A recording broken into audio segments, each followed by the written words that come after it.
সহজ ইউটিউব চ্যানেলে তোমাদের সবাইকে স্বাগত। আমরা চলে এসেছি 17 তারিখের ফার্স্ট শিফটের প্রশ্ন নিয়ে। তো আজকের প্রথম প্রশ্নে যাওয়া যাক।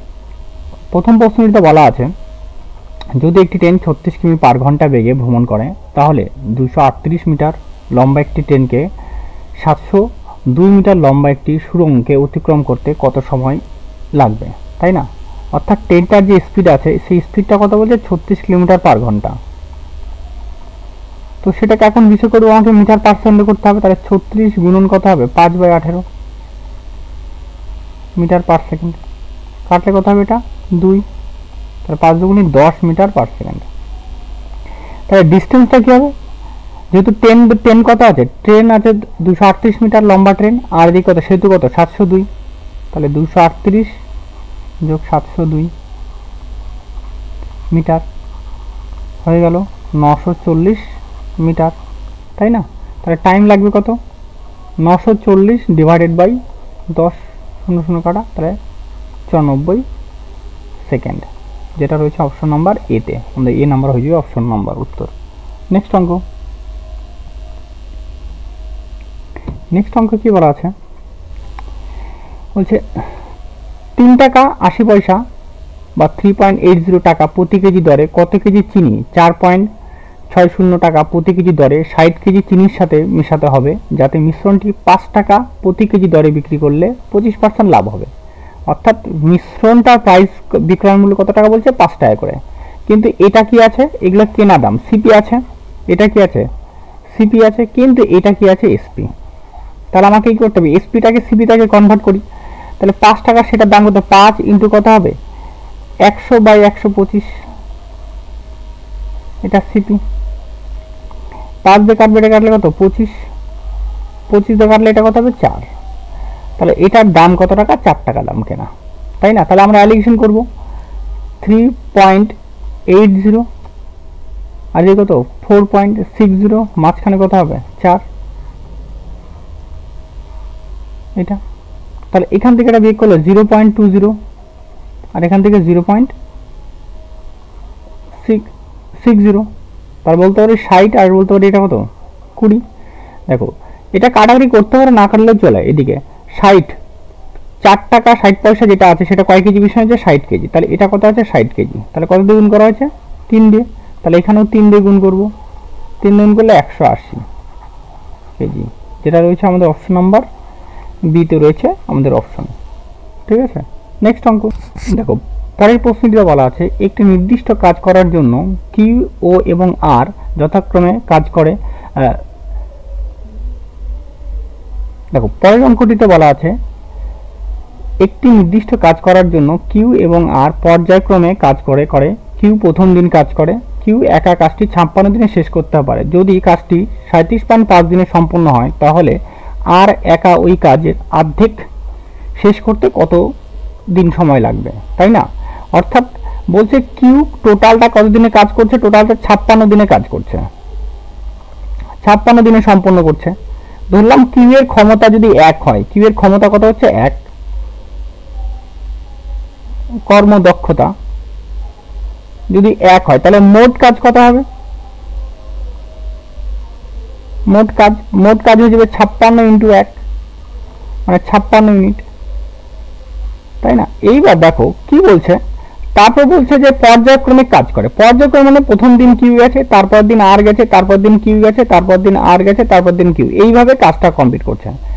এই কাজটা কমপ্লিট করছে কত দিনে, 37.5 দিনে, তাই না? যদি এরকম থাকে তাহলে ধরো এটাকে প্রথমে ভাববা যে এটা ভাববা 38, কত ভাববো, এটাকে 38, তারপর 2 জন আছে 2 দিয়ে ভাগ করে দাও, কত হতে 19। অর্থাৎ প্রথমে কে স্টার্ট করে, প্রথমে কিউ স্টার্ট করে। তাহলে কিউ যে আছে, কিউ কাজ করবে কতদিন, 19 দিন। আর যে আছে সে কাজ করবে 18.5 দিন, ঠিক আছে? এইবার কিউ এর ক্ষমতা কত আছে, কিউ এর ক্ষমতা হচ্ছে তোমার 1, কিউ এর ক্ষমতা 1। তাহলে 19 দিন ধরে যদি কাজ করে, এগুলো দিন সব, তাহলে 19 দিনে কতটা কাজ করবে, 19 ইন্টু 1 মানে 19 ইউনিট। তাহলে থাকলো কত, বাকি কাজ থাকলো কতটা, 56 মাইনাস 19, 37 ইউনিট কাজ করে থাকলো। কত ইউনিট, 37 ইউনিট কাজ। এই 37 ইউনিট কাজটা যেটা আছে সেটা কত দিনে? 18.5 দিনে। 18.5 দিনে আর বলতে পারি এটা 37/2 দিন। এই 2 দিনে কতটা কাজ করে? 37 ইউনিট। তাহলে এক দিনে কতটা কাজ করবে? 37 ইন্টু 2/37, তাহলে 2। এইটা দেওয়া আর এর কর্মক্ষমতা, আর এটা কর্মদক্ষতা, দক্ষতা। এইবার বলছে কি আর একা ওই কাজের অর্ধেক শেষ করবে। অর্ধেক কাজ কত? 56 অর্ধেক কত হচ্ছে? 2, মানে 28 ইউনিট কাজ। এইটা কত? 2 এর ক্ষমতা নিয়ে করবে, তাহলে 28 বাই কত হবে? 2। আর এর সময় লাগবে, কাটলে কত হবে? 14। তাহলে কত দিন টাইম লাগবে? 14 দিন, তাই না? যেটা রয়েছে আমাদের অপশন নাম্বার সিতে। নেক্সট অঙ্ক, পরের প্রশ্নটি কি বলছে? তৃতীয় সমানুপাতি। তৃতীয় সমানুপাতি বের করার নিয়ম কি আমরা জানি? ধরো এ বি আর কত সি, এটা, তাই তো? আমাদের তৃতীয় সমানুপাতি এটা। তৃতীয় সমানুপাতি মানে কি আমরা জানি? দেখো তৃতীয় সমানুপাতি যদি আমরা এটা একটু ভাবি, ধরো এইভাবে এ বাই বি সমান কি বি বাই সি, এইভাবে বের করতে হয়, তাই না? এটা তো তাহলে অ্যাকচুয়ালি সি সমান সমান কি দাঁড়ায়? বি স্কোয়ার বাই এ, এইটা দাঁড়ায়, তাই না? তো এটা আমরা ডাইরেক্ট মুখস্থ রাখবো যে তৃতীয় সমানুপাতি সমান সমান কি হবে? তৃতীয় সমানুপাতি সমান সমান তৃতীয় সমানুপাতি, সমানুপাতি বা অনুপাত, একটু টাইপিং মিস্টেক আছে আমার এখানে। সমানুপাতি দেখো বি স্কোয়ার, কে বললাম? B square. বি স্কোয়ার মানে কি? 0.52 ইন্টু 0 ইন্টু 0.52 ডিভাইডেড বাই কত হবে? এটা 0.13, তাই না? দেখো এটা কাটলে কত হবে? এটা একবারে কাটলে এটা 4, দু ঘর পয়েন্ট কি হবে? উঠে যাবে। তাহলে কত থাকলো এটা? তাহলে 0.52 গুণন কত হচ্ছে? 4, তাই না? তাহলে এটা কত হচ্ছে? এটা দাঁড়াবে 4 দুগুণি 8, 4 5 29, না থাকে 2, 4 0 এটা 2, তাহলে এখানে হলো 2.80, তাই না? যেটা রয়েছে আমাদের অপশন নাম্বার ডিতে। নেক্সট অঙ্ক, মূল্যায়ন করে একটা সরল করতে বলছে। তাহলে এটা 60 ভাগ -60 মাইনাস, তাহলে এটা কত আসবে? 5 আসবে। তাহলে -9 -5, 3 8 কত? 24, -24, তাহলে এটা -14 -24, তাহলে 38, কত? অবশ্যই মাইনাসে কত দাঁড়াচ্ছে? -38, যেটা আমাদের অপশন নাম্বার এতে রয়েছে। নেক্সট অঙ্ক, একটি মূলধনের উপরে সরল সুদ 486 টাকা বার্ষিক 8% হারে 3 বছরের জন্য, তাহলে মূলধনের পরিমাণ কত? তাহলে 8% হারে 3 বছর, তাহলে 3 8 কত পার্সেন্ট? 24%। 24%-এর ভ্যালু কত বলে দেওয়া আছে? 486, তাহলে 100%-এর ভ্যালু কত? তাহলে 486 ইন্টু 100 বাই কত হচ্ছে? 24। 4 দিয়ে কাটবো, 4 দিয়ে কাটলে 25, 4 দিয়ে কাটলে কত হচ্ছে? 6, 6 দিয়ে কাটবো 81, তাই না? তাহলে এটা গুণ করলে 81 ইন্টু 25 গুণ করলে হয়ে যাবে 2025, যেটা হচ্ছে অপশন নাম্বার ডিতে আমাদের উত্তর, তাই না? নেক্সট, লসগু নির্ণয় করো। 72 18 184 144, দেখো সবাই জোড় সংখ্যা, সবাই জোড়, তাহলে অবশ্যই এটা কি বিজোড় হবেই না, তাই তো? এবার দেখো 2, এবার এইখানটাতে, তাই না? হয় তাহলে এটাও দেখলে এই তিনটের মধ্যে একটা হবে, তাই তো? এবার দেখো এখানে 18 আছে, 18 মানে কত? 2 ইন্টু 9, এটা বলতে পারি স্বাভাবিক। তাহলে আমি এটা 9 ডিজিট বা 2 ডিজিট টেস্ট করবো। 9 দেখো, 9 দিয়ে করলে কি হবে? 9 দিয়ে করলে 3 3 6, 6 আর দিকে কত হচ্ছে? 16, 6 16, 6 যোগ 16 মানে 22, কোনো মতোই 9 দিয়ে কি ভাগ যায়? কি যায় না, এটা তো হবেই না। এবার এটা দেখো, তাহলে 3 আর 3 কত? 6, 6 আর এখানে 3, 6 যোগ 3 তাহলে 9, অবশ্যই 9 দ্বারা বিভাজ্য হচ্ছে, আর 2 দ্বারা বিভাজ্য হচ্ছে। এখানে দেখো যাচ্ছে কিনা, তাই না? এইবার এখানে দেখো এটাকে 3 যোগ কত হচ্ছে? 4 মানে 7, 9 দিয়ে তো বিভাজ্য হচ্ছে না, তাহলে আমাদের অপশন নাম্বার সি হয়ে যাবে আমাদের অ্যান্সার, ঠিক আছে? নেক্সট অঙ্ক, একটি জেলার জনসংখ্যা 3,40,000, এর মধ্যে 2,17,000 পুরুষ, জনসংখ্যার 11% শিক্ষিত। যদি 11% পুরুষ শিক্ষিত হয় তাহলে কত শতাংশ মহিলা শিক্ষিত হবে? অর্থাৎ দেখো টোটাল কত আছে? মোট বলছে 3,40,000, তাই না? তার মধ্যে কত 2,17,000 কি আছে, পুরুষ আছে। এবার 3টা করে শূন্য কাটলাম, তাই তো। এবার দেখো এইটাকে যদি আমরা কাটাকাটি করি, কাটাকাটি যাবে কি? 7 দিয়ে কাটলে যাচ্ছে না। ধরো এটা পাবো 340 জন টোটাল, মোট কত 340 জনের মধ্যে পুরুষ কতজন, 217।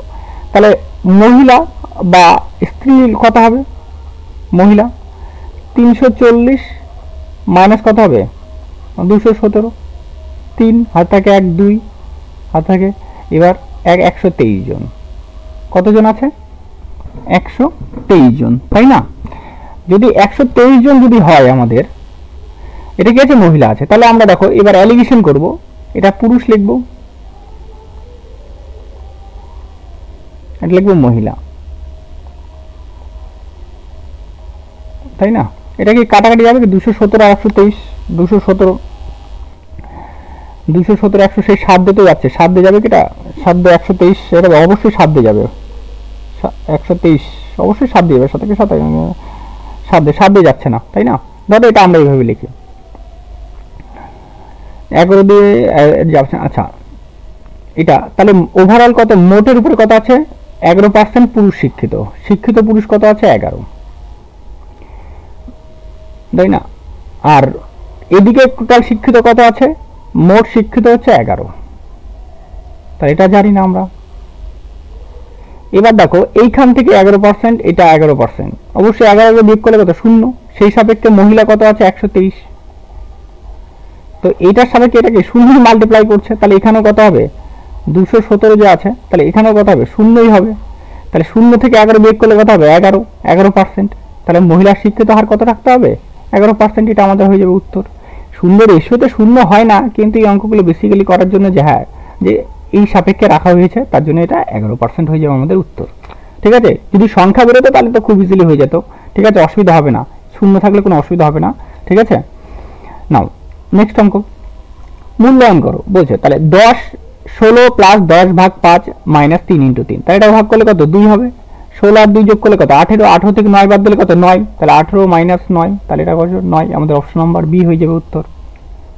নেক্সট অঙ্ক, চেতন বিপুল মোহনের গড় ওজন 46, যদি চেতন ও বিপুলের গড় ওজন 40 হয়, বিপুল ও মোহনের গড় ওজন 44 হয়। আবার একই রকম পদ্ধতি, দেখো যোগ করবো দুটাকে, প্রথমে 40 আর কত? 44, দুইজন করে আছে এখানে, টোটাল 4 8, দুটো গুণ করবো গড় থেকে মোট, মোট কত দাঁড়াবে? তাহলে 4 জনের মোট কত দাঁড়াচ্ছে এখানে?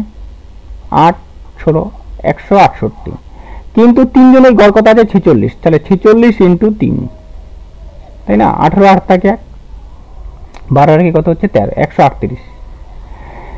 এবার দেখো এখানে 4 জন ছিল, তাহলে 168 থেকে 138 বাদ দিয়ে দাও, 0 3 30 বছর, তাহলে 30 বছর কোথায় রয়েছে? অপশন নাম্বার বি তে। তাহলে বিপুলের ওজন কত? 30 কেজি।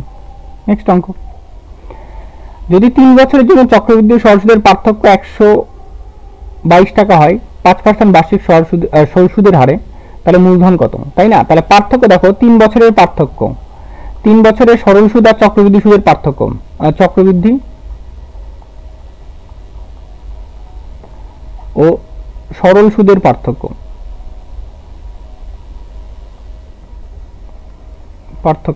একটা ফর্মুলা আছে, ফর্মুলা কি? পি ইন্টু আর বাই 100 তার স্কোয়ার 300 প্লাস আর বাই কত? 100, এটা। তাহলে পার্থক্যের মানটা বসাই দিই, পার্থক্য কত? 122। পিটা আমরা জানি না, আর এর মান কত? 5%, 5 বাই 100 ইন্টু 100 ইন্টু 5, এটা কত? 305 বাই 100, তাই না? এবার দেখো 5 দিয়ে কাটলে এটা কাটলে 20 হবে, 5 দিয়ে এটা কাটলে কত হচ্ছে? 20। 5 দিয়ে ভাগ করবে এটাকে, 5 দিয়ে ভাগলে 5 6 30, 5 একে 5, 5 দিয়ে করলে এটা 20, তাই না? এবার যদি আমি এটাকে 61 দিয়ে এটাকে কাটি, তাহলে এটা 2 বারে যাবে, কতবারে? 2 বারে। তাহলে পি সমান সমান দাঁড়াবে এদিকে 8000, 20 ইন্টু 20 ইন্টু 20 ইন্টু 2, তাই না? তাহলে 2 2 দুগুণি 4, 4 দুগুণি 8, 8 দুগুণি 16, তাহলে উত্তর দাঁড়াবে 16000। তাহলে আমাদের অপশন নাম্বার এ তো রয়েছে যেটা। নেক্সট অঙ্ক, একটি রেফ্রিজারেটরের বরফের বক্সটি 36 সেমি গভীর এবং 16 সেমি উঁচু এবং 12 সেমি চওড়া, প্রতিটি ঘনকের কিনারা 4 সেমি হলে তাহলে কতগুলি বরফের ঘনক তৈরি করা যাবে? তার মানে এটা আয়তন বার করতে হবে। আয়তন কত আছে? আয়তনের ফর্মুলা কি? দৈর্ঘ্য ইন্টু প্রস্থ ইন্টু উচ্চতা। এবার এই টোটাল বলছে 4 সেমির বক্স বানাবো, তাহলে 4 ওটার ঘনকের আয়তন কত হবে? 4 দৈর্ঘ্য ইন্টু প্রস্থ ইন্টু উচ্চতা বা বাহু কিউব ইন্টু কতগুলো পাইছি? এক্সট্রা পাইছি। ছোট ছোট গোলক, মানে এই বড় একটা জিনিস থেকে আমি ছোট ছোট জিনিস তৈরি করছি, কতগুলো এক্সট্রা, তাই না? তাহলে এইবার এটাকে কাটাকাটি করবো। 4 দিয়ে কাটলে কত হবে? 3। 4 দিয়ে এটাকে কাটলে কত হবে? 4 4 16। 4 দিয়ে এটাকে কাটবো, ও 4 4 কাটা, তাই না? তাহলে তাহলে 36 ইন্টু 3 সমান সমান এক্স। তাহলে এক্স সমান সমান কত হবে? 108, যেটা হচ্ছে অপশন নাম্বার সিতে আমাদের উত্তর। নেক্সট অঙ্ক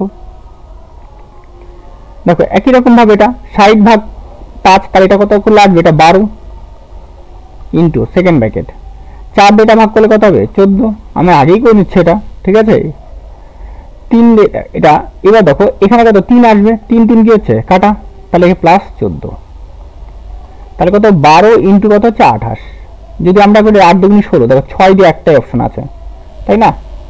6 দিয়ে একটাই অপশন আছে, যেটা আমাদের কত আছে? 336, আর অপশন নাম্বার বি হয়ে যাবে আমাদের উত্তর। নেক্সট অঙ্ক, 3 জন ব্যক্তি এম এন এবং পি আছেন, তারা 150 মিটার দৈর্ঘ্যের একটি বৃত্তাকার ট্র্যাকের চারপাশে একই দিকে দৌড়াচ্ছেন।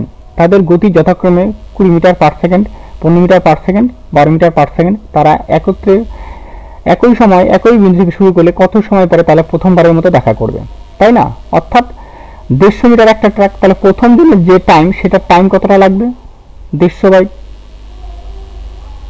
প্রথম জন, এম এর ধরে এম এর সময় লাগবে, এটা 0 0 কাটা, তাহলে 15 বাই 2। তাহলে এম এর টাইম লাগবে কত? 150 ডিভাইডেড বাই কত হবে? 15, আর এগুলো 10, তাহলে কত সেকেন্ড? 10 by 1, 10 second. আর তারপরে যে আছে পি, তাহলে পি এর সময় লাগবে কত?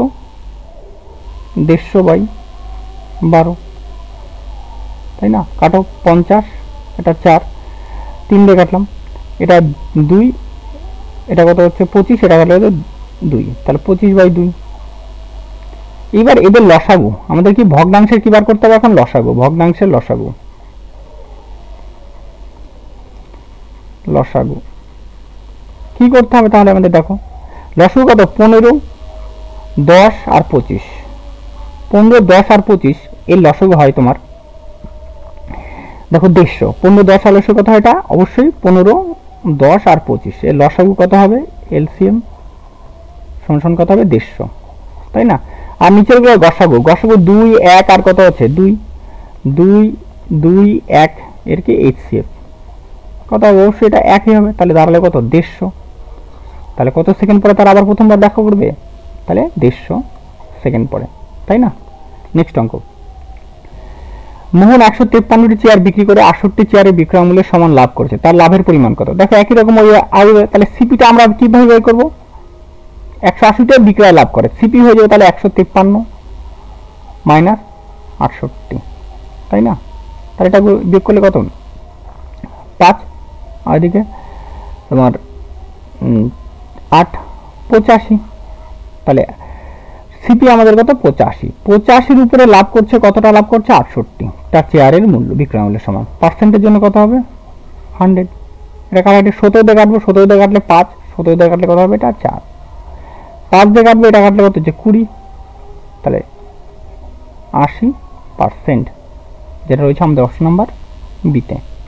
নেক্সট অঙ্ক, যখন 3 বছরের জন্য চক্রবৃদ্ধি সরাসরি পার্থক্য 186 টাকা, তাহলে 10% সুদের হারে মূলধন কত? একটু আগে দেখলাম, দেখো পার্থক্য কি হয়েছে? 186 সমান কত হবে? পিটা আমরা জানি না, ইন্টু আর এর মানটা হতো 10%, 10 ইন্টু 10,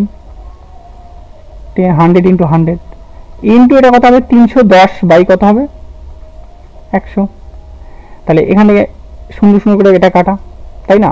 এবার এই 0 0 কাটা, 31 যেটা কাটি, তাহলে এটা 6 বারে যাবে, কত বারে? 6 বারে, তাহলে পি সমান কত হবে? 6, আর এদিকে 2টা 3টা 0 6000, তাহলে আমাদের উত্তর হবে 6000, যেটা হচ্ছে অপশন নাম্বার ডিতে। নেক্সট অঙ্ক, একজন দোকানদার 540 টাকায় একটি দ্রব্য জিনিস কিনে 20% লাভের জন্য সে কত দামে জিনিসটাকে বিক্রি করবে? তাহলে 540 ইন্টু কত হচ্ছে? 120 বাই কত হবে? 100, 0 0 কাটা, 0 0 কাটা, তাহলে 54 ইন্টু 12, তাই তো? তাহলে 648, তাহলে এটা দাঁড়াবে কত? 648, যেটা হচ্ছে অপশন নাম্বার এতে। নেক্সট অঙ্ক। প্রশ্নটিতে বলা আছে একটি ওষুধে 60% পদার্থ এস এবং 40% পদার্থ টি থাকে। যদি এস এর ক্রয় মূল্য প্রতি ইউনিটে 30 টাকা থেকে বৃদ্ধি করে 40 টাকা করা হয় এবং টি এর ক্রয় মূল্য 30 টাকা ইউনিট থেকে কমিয়ে 20 টাকা করা হয়, তাহলে ওষুধের মূল্যের ড্যাশ পার্সেন্ট বৃদ্ধি পাবে, তাই না? অর্থাৎ যে আছে এস যে আছে কতটা? 60% আছে। তো দাম কত? প্রথম অবস্থাতে দাম কত করে আছে? 30 টাকা করে আছে। তার টোটাল দাম কত হবে? এটা টোটাল দাম দাঁড়াবে 1800 টাকা এখানে। আর টি যে আছে ও আছে কত টাকা করে? 40 টাকা করে। এখানে কত পার্সেন্ট আছে? কত টাকা করে? প্রথম দিকে কত টাকা করে আছে? বলছে 30 টাকা করে প্রতি ইউনিট, তাই না? তাহলে টোটাল এদিকে 1200 টাকা, তাই না? টোটাল কত টাকা? 1200। তাই টোটাল এখানে দুটোতে মিলে কত হচ্ছে আমার টাকা? 3000 টাকা। এইবার বলছে এই 30 থেকে সেটা এস বৃদ্ধি পেয়ে কত হচ্ছে? 40 হয়ে গেছে, মানে 10 বাড়ছে। কতটুকুর উপরে কটা আছে? 60টা আইটেম। তাহলে 60টা আইটেমের উপরে বাড়লে কত? 60 ইন্টু 10, মানে 600 টাকা বৃদ্ধি হচ্ছে। আর এদিক থেকে আবার এটা কত ক্ষতি হয়ে যাচ্ছে? টি এর ক্ষেত্রে আবার কমায় দিচ্ছে, তাই না? 30 টাকা থেকে 20 টাকা করছে, মানে 10 টাকা কমা দিচ্ছে। কত টাকা কমা দিচ্ছে? 10 টাকা। কয়টা আইটেম? 40টা আইটেমের উপরে। তাহলে কত? 40 ইন্টু 10, তাহলে কত হচ্ছে? 400। তাহলে ওভারঅল এখানে কমে যাচ্ছে, তার দিকে কমে গেলে 200 টাকা কি কমে যাচ্ছে, তাই না? মানে 200 টাকা কম হয়ে গেল, 600 টাকা 400 টাকা, এখন 200 টাকা কম। যেহেতু এটা কি কম মানে কমের কথা বলছে, তাহলে ওভারঅল আমার কি 3000 টাকার উপরে কত টাকা প্রফিট হচ্ছে? 3000 টাকার উপরে আমাকে 200 টাকা প্রফিট। পার্সেন্টের জন্য কি হবে? 100, 00 কাটা 00 কাটা 00 কি হলো কাটা, তাহলে 20/3, 20/3 মানে কত? 6.67%। অবশ্যই বৃদ্ধি হবে এটা, যেটা রয়েছে আমাদের অপশন নাম্বার ডিতে। নেক্সট অঙ্ক, 4% সমান 60, তাহলে এটাকে কত? 4 15 60, 1500, তার উত্তর হয়ে যাবে আমাদের কত? Option number D. নেক্সট অঙ্ক, দোকানদার একটি পণ্যের উপর পরপর দুটি 12% ও 18% ছাড় দিয়েছেন। ওই দুটি ছাড় একসাথে প্রয়োগ করলে একজন গ্রাহক কত সমতুল্য একক ছাড় পাবেন? তাই ছাড়ের ফর্মুলা কি? A plus B minus A B by কত হবে? 100, তাই না? এইবার দেখো 12% যোগ কত? 18% মাইনাস 12 ইন্টু 18 ডিভাইডেড বাই কত? 100, তাই তো? তাহলে 12 আর 18 যোগ করলে কত হবে? এটা 30% মাইনাস এইখানটা দেখো, এখানে কাটাকাটি আমরা করবো না, ঠিক আছে? কোনো সময় কাটাকাটি করবে না যদি সম্পূর্ণ না কাটাকাটি গেল। এই 12 আর 18 গুণ করলে হবে 216, মানে আর নিচে 100 জন্য 2.16%, ঠিক আছে? তাহলে 30 থেকে যদি আমি এটা বাদ দিয়ে দিই তাহলে আমাদের, তাই না? তাহলে আমাদের দাঁড়াবে কত? তাহলে দাঁড়াবে দেখো এটা 16 তো এখানে, তাহলে 84 থাকার কথা। 84 তো এটা তো নাই, এটা তো নাই, এটা তাহলে আমাদের উত্তর দাঁড়াবে কত? 27.84%, ঠিক আছে? যেটা অপশন নাম্বার বিতে রয়েছে। ব্যাস, আমরা এই টোটাল 42টা শিফটের প্রশ্ন কভার করব, ঠিক আছে? তোমরা পাশে থেকো, ভালো লাগলে লাইক অ্যান্ড শেয়ার করো। ধন্যবাদ।